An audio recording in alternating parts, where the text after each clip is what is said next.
Okay, Assalamualaikum. We're doing the last subtopic of normal distribution today, which is turning binomial distribution into normal distribution. So, if we quickly recall what the graph of binomial distribution looks like, it was something like this. We would have a higher frequency in the middle and then gradually decreasing lines on both sides. Binomial distribution is a discrete distribution. Normal distribution looks similar, however, it is not discrete but a continuous distribution.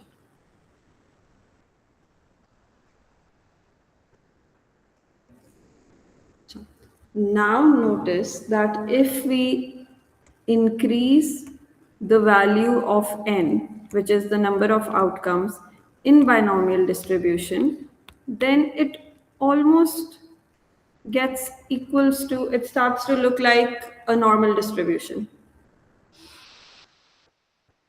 That is why we can approximate a binomial distribution into a normal distribution. But for that, one condition must hold true. When can you convert binomial distribution into normal distribution? If n times p of a normal distribution is greater than equals to 5 and n times q, if you remember what q was 1 minus p. N times 1 minus p is also greater than equals to 5. Only if this is true, then you can convert binomial distribution into normal distribution. Walaikum assalam. अब binomial distribution के साथ हमें two parameters given होते थे. One was n and the other one was p. So you'll have to check from these two given parameters whether you can change the binomial distribution into normal distribution. Okay, so this is the first thing you should be checking. Often in the questions, they'll tell you to check if the approximation can be done or not. Uske liye you first apply this check. Multiply n and p, it should be greater than equals to 5. Multiply n and q, which is n times 1 minus p. And see that it should also be greater than equals to 5. So, अब जब ये true हो गया, the next thing we need to do is apply continuity correction.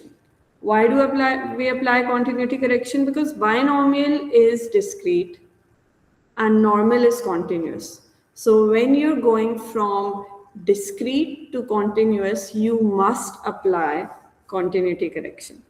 Now in binomial, you treat greater than sign different to greater than equals to sign. For example, if you have probability height is greater than 4 centimeters, this would mean something else. And probability height is greater than equals to 4 centimeter will mean something else. Probability height is less than 4 would mean something else. And probability height is less than and equals to would mean something else. इन पे continuity correction apply करते हैं. When it says greater than 4, then you simply take upper bound of 4, which becomes probability height is greater than 4.5. ठीक है, greater than के case में upper bound ले लेते हैं.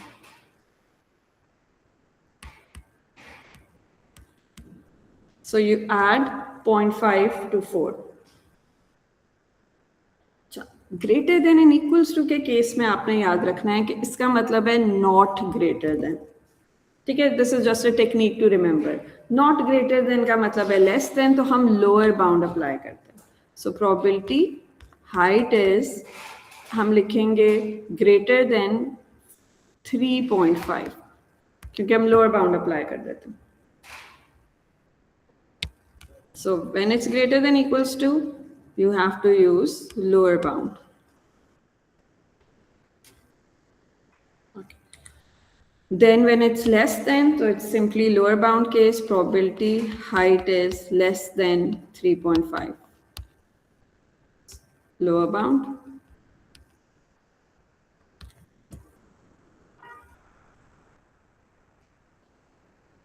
तो यहाँ पे बेशक इक्वल्स टू लगा दो, इसके बाद कोई फर्क नहीं पड़ता. Since this is equals to, you may apply N equals to है. Doesn't make any difference after that. जिस तरह नॉर्मल डिस्ट्रीब्यूशन में डज नॉट मैटर कि ग्रेटर देन लिखा हुआ है, ग्रेटर देन इक्वल्स टू लिखा हुआ है, यहाँ पे भी आपने एक दफ़ा कॉन्टिन्यूटी करेक्शन लगा दी, फिर ग्रेटर देन या ग्रेटर देन इक्वल्स टू में कोई फर्क नहीं रह जाता. Okay, now we talk about this. Height is less than and equals to. So remember, less than equals to का मतलब है इस पे क्रॉस लग गया. So lower bound नहीं हो सकता, upper bound ले लेंगे. Probability height is less than and equals to 4.5. We take upper bound here.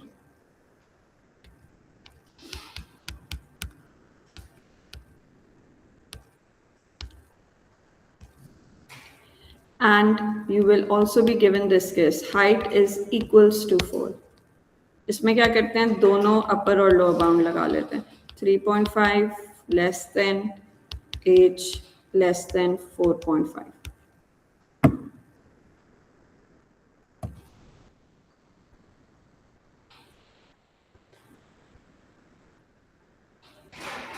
अब अगेन यहाँ अगर इक्वल्स टू लिख लो या ना लिख लो, आगे कोई फर्क नहीं पड़ेगा. सो पहली चीज क्या की है कि हमने चेक अप्लाई किया है कि क्या बाइनोमियल को हम नॉर्मल में चेंज कर भी सकते हैं या नहीं. उसके लिए N P should be greater than equals to 5 और N 1 minus P should also be greater than equals to 5. उस चेक अप्लाई करने के बाद हमने कॉन्टिन्यूटी करेक्शन लगानी होती है. ग्रेटर देन के साथ अपर बाउंड हो जाता है और less than N equals to के साथ भी अपर बाउंड हो जाता है, और ग्रेटर देन इक्वल्स टू के साथ लोअर बाउंड और लेस देन के साथ भी लोअर बाउंड. ठीक है, now we are ready to start question. बाकी वही काम होता है जो हम पहले सीख चुके हैं. नहीं, अनदर थिंग, हमने उसके बाद इस पे स्टैंडर्डाइजेशन अप्लाई करनी होती है, जिसे हमने म्यू सब्ट्रैक्ट करना होता है और स्टैंडर्ड डेविएशन को डिवाइड करना होता है. सो लेट्स से हम इसकी बात करें, पहले वाले केस की.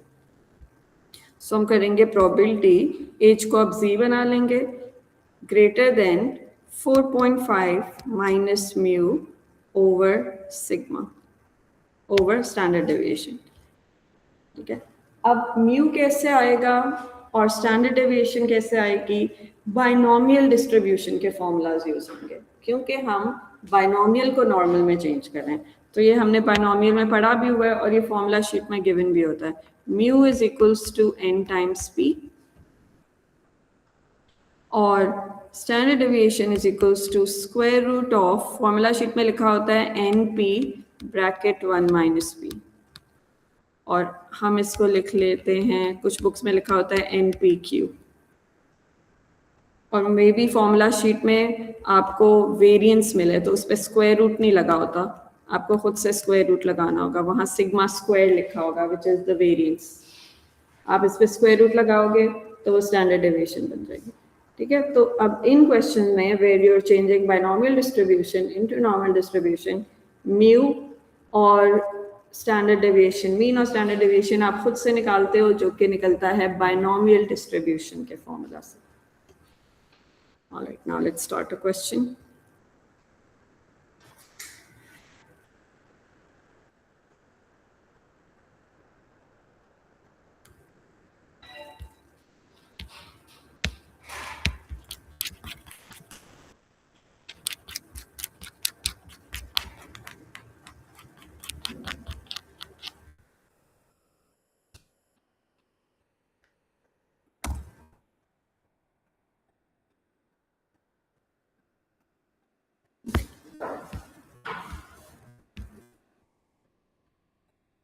Here's the question.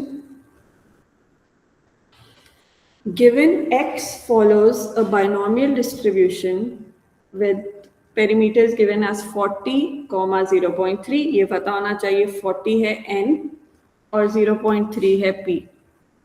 So n is 40 and P is 0.3. तो फिर Q which is failure is 1 minus P which is 0.7. ठीक है, alright. Using a suitable approximation, ये आपका की hint है कि you have to use this topic where you have to change binomial distribution into normal distribution. ठीक है, so using a suitable approximation, calculate the following. You must show that the approximation is valid. तो सबसे पहले तो validity check करते हैं कि can we change this binomial distribution into normal distribution. उसका check क्या है आपका NP should be equals to greater than equals to 5 and NQ which is N1 minus P should also be greater than equals to 5.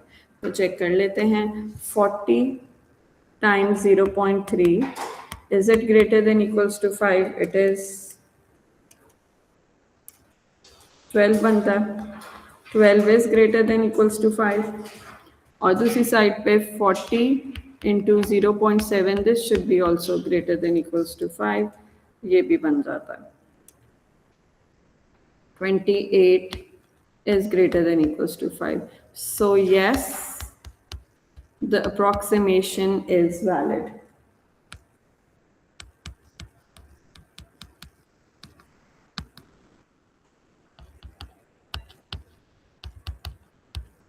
ठीक है, कुछ question में वो कहते हैं कि चेक करें कि अप्रोक्सीमेशन वैलिड है या नहीं, उनमें ये करना पड़ता है, वरना हम डायरेक्टली क्वेश्चन स्टार्ट कर सकते हैं, but they do often ask for this check. तो ये याद रखना है, NP should be greater than equals to 5 and N times 1 minus P should also be greater than equals to 5 in order for you to approximate a binomial distribution into a normal distribution. दूसरी चीज़ याद रखनी है कि continuity correction लगानी ही लगानी है. पहली चीज़, इसके बाद कॉन्टिन्यूटी करेक्शन होगी. तीनों सवालों में हम कॉन्टिन्यूटी करेक्शन शुरू में ही लगा लेते हैं. ठीक है, सो ए के साथ क्या है, it says greater than N equals to का मतलब है हमने स्लैश लगा दिया, मतलब कि ग्रेटर देन नहीं होना चाहिए, तो फिर हम लोअर बाउंड ले लेंगे. 18 की लोअर बाउंड हो जाएगी 17.5, so greater than and equals to 17.5. ये हो गया क्वेश्चन. पार्ट बी में it says probability x is less than 9, less than तो सिंपली लोअर बाउंड होती है which is going to be 8.5. और पार्ट सी में क्योंकि इक्वल्स टू है तो हम एक पूरी रेंज लिखेंगे लोअर और अपर दोनों के साथ. सो 14.5 less than x less than 15.5.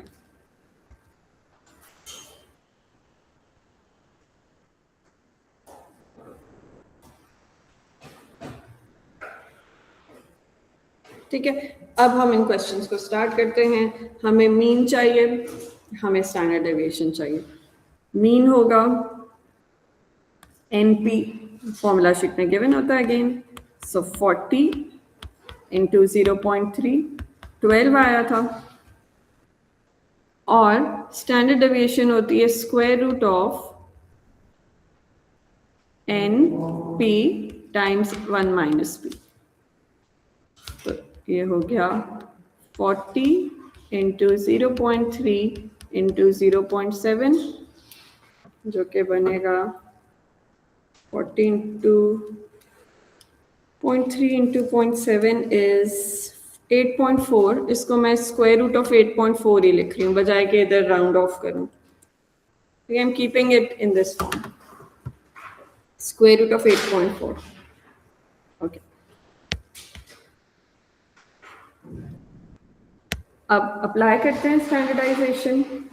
So it be probability, part A से अगर स्टार्ट लें, probability x is greater than and equals to 17.5 minus mean upon standard deviation 8.4, और ये अब z बन जाएगा x.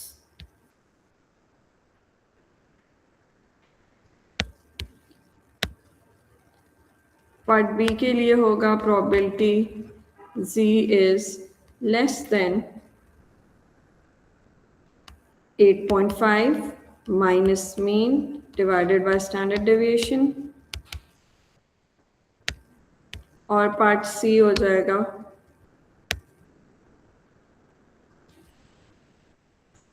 14.5 minus 12 upon standard deviation square root of 8.4 less than C less than 15.5 minus mean upon standard deviation.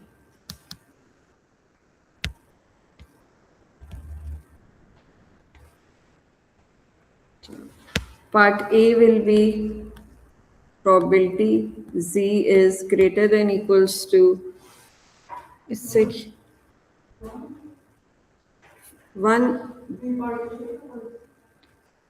Part A का answer 1 आ रहा है, जी probability 1 आ रही है, तो इसकी वैल्यू देख लेते हैं 17.5 minus 12 divided by under root 8.4, बस तो आ रहा है 1.89768, और हमने जी स्कोर कितने डेसिमल प्लेसेस तक लिखना होता है अगर हमारे पास बड़ी वैल्यू आ रही हो 3 डेसिमल प्लेसेस तक, तो इसको हम लिख लेंगे राउंड ऑफ करके 1.90 बन जाएगा, ये 3 डेसिमल प्लेसेस, नहीं 1.898, सॉरी 1.898 बन जाएगा, ठीक है। पार्ट बी में क्या बनेगा, probability Z is less than, this will be 8.5 minus 12 answer divided by under root 8.4, यहाँ साथ लिख लो कि हमने 3dp पे राउंड ऑफ किया है एज ए रिमाइंडर कि Z स्कोर 3dp तक ही हमें चाहिए होते हैं, अगर हमने टेबल पढ़ना है तो टेबल 3dp तक ही Z स्कोर लेता है, ओके।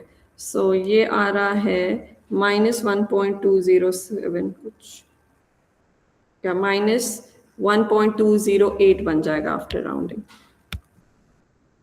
-1.208, और आखिरी वाला बनेगा probability 14.5 minus 12 divided by under root 8.4, this is 0.863,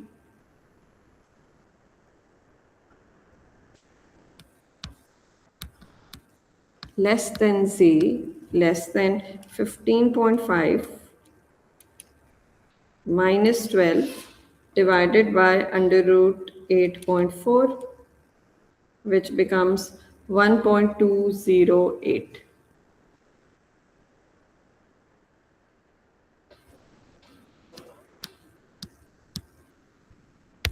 ठीक है, अब ये सारे हमने सॉल्व करना मल्टीपल टाइम्स सीखे हुए हैं। Let's start with part A. As a reminder, let me write 3dp with all of these. Okay, so probability Z is greater than equals to 1.898. ये हम डायरेक्टली टेबल से नहीं रीड कर सकते, क्या इस पे कन्वर्जन लगाएंगे? हाँ, 1 माइनस करके प्रोबेबिलिटी लेस देन कर देंगे, या 1 माइनस डायरेक्ट 5 1.898 लिख लेंगे। अब टेबल से पढ़ेंगे इस सी स्कोर के अगेंस्ट प्रोबेबिलिटी 1.898, सो 1.89 इधर है तो ये आ गया, और 8 के लिए एंड में 6 ऐड करना है, सो 0.9706 के एंड में 6 ऐड करना है, सो 2179, 0.9712 बन रहा है,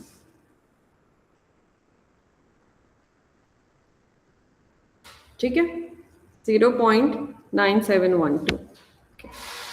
So we'll do 1 minus 0.9712, which gives us a probability of 0.0288.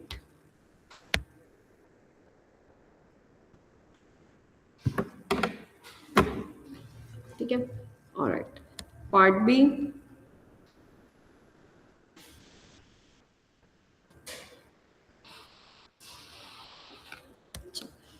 इसमें क्या करते थे, probability Z is less then -1.208, हाँ सेम चीज 1 minus 5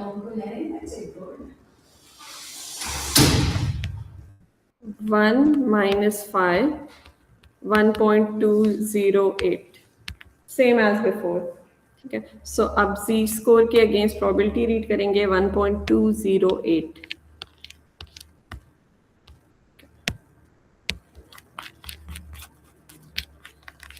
So 1.2 is here,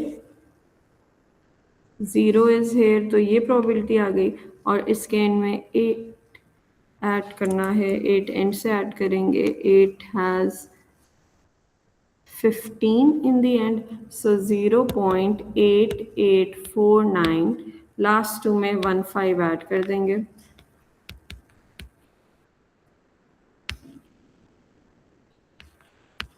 So I'm getting 0.8864. So 0.8864 हो गया। So 1 minus 0.8864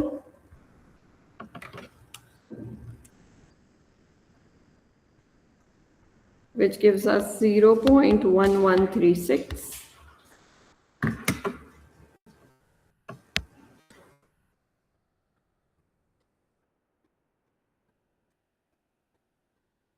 पार्ट सी, इसमें क्या करते थे जब एक रेंज आती है और दोनों पॉजिटिव है? पहले 1.208 के अगेंस्ट प्रोबेबिलिटी निकालेंगे, फिर माइनस का साइन लगाएंगे, फिर 0.863 के अगेंस्ट प्रोबेबिलिटी निकालेंगे। So it's 5 1.208 minus 5 0.863। सो दोनों के अगेंस्ट प्रोबेबिलिटी रीड करते हैं। 1.208 would be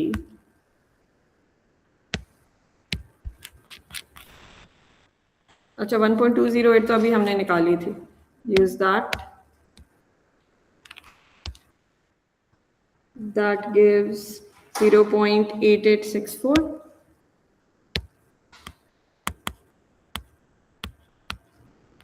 माइनस अब 0.863 के अगेंस्ट कर लेंगे, 0.863। सो 0.8 इधर है, 6 इधर है, so this is the probability. और 3 के लिए हमने इसमें 8 ऐड करना है, सो 0.8051 के एंड में 8 ऐड करेंगे तो वो 9 बन जाएगा। So we are getting 0.8059।